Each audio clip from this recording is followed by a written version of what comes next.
خوش اومدین به کانال اصفهان سیتی واک. امروز اومدیم به یه جای متفاوت از شهر اصفهان.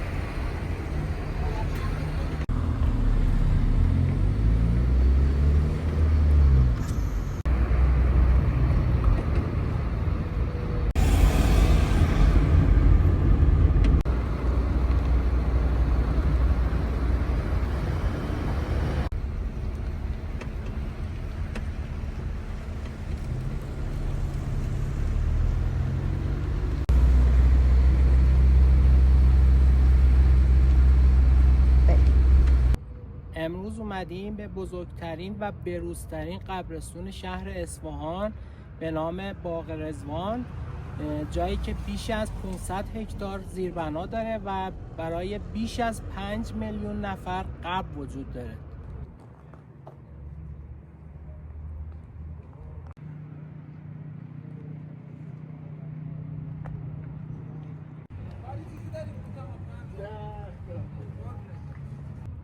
باغ رضوان اصفهان دارای امکاناتی مثل سالن‌های تشییع، سالن‌های ترحیم، غسالخانه‌ها، فضای سبز و پارکینگ‌های متعدد و عظیمی داره.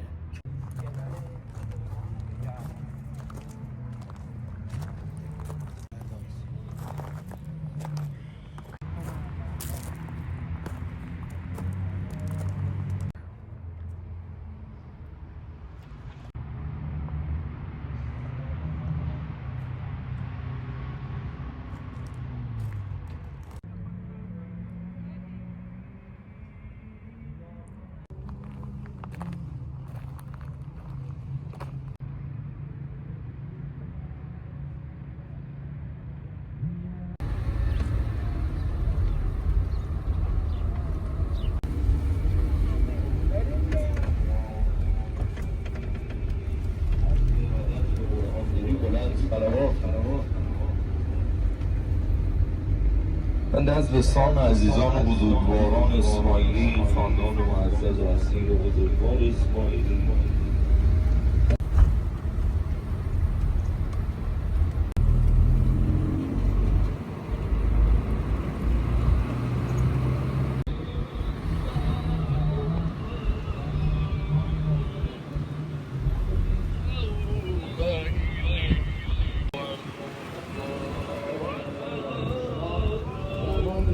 که ما کوتاه از روی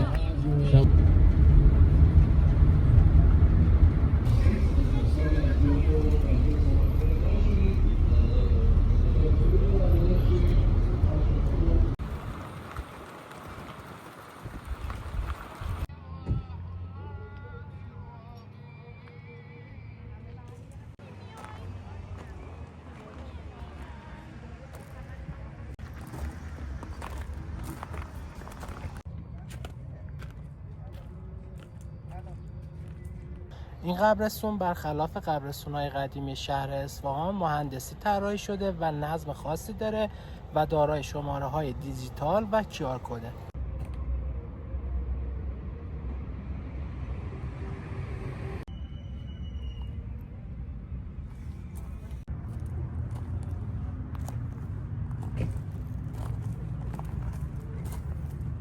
این قسمت مخصوص شهدا، افراد معروف، بازیگرای معروف اصفهانی و حتی علمای دینی هست که دفن شدن.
قدیمی ترین و مخوفترین قبرستون‌های اصفهانه که بهش میگن تخت فولاد که اکثرندش علمای دینی دفن شدن.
در خدمتتون هستیم. یکی از مطالب جالب این کتاب رو که حالا شاید کمتر هم شده، همانی که مداومت داشتن این مکان مقبره بابا رشدالدین محل ریاضت این عارف بزرگ بوده. مرحوم خدکی مثلا در علی اصفهانی میفهمم که من به حج مشرف نشده بودم. خیلی من با اینکه تمام دارایی هم مقدار پولی خودم داشتیم و واقعا چیز دیگری نداشتم، نمیدونم انشاءالله من بتونم به زود خانه خودت رو زیارت کنم. همین رو طیال عرض میدونن، یا اینکه در جایی هم میفرمان هر کس من از علم کیمیا بالاتر دارم. چرا؟ کتاب تخت فولاد بود. کتاب اون گوهرهای حکیمانه سخنان بسیار نمز و زیبای سلوکی و اخلاقی از حاجی‌های محجب.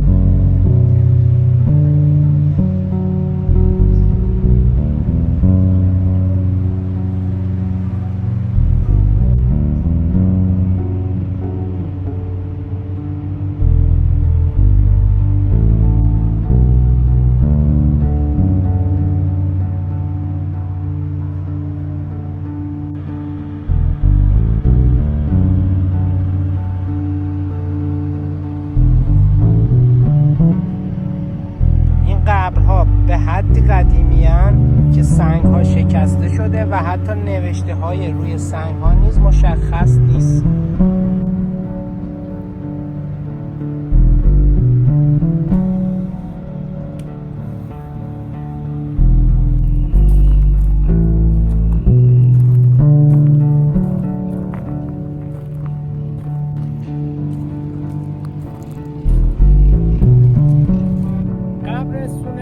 تخت فولاد تو خود شهر اصفهان مرکز شهر واقع شده، ولی قبرستون باغ رضوان بیرون شهر در 20 کیلومتری شرق اصفهانه و این قبرستونی هم که میبینید دیگه مرده توش دفن نمیشه و تمام مرده ها انتقال پیدا میکنه به باغ رضوان.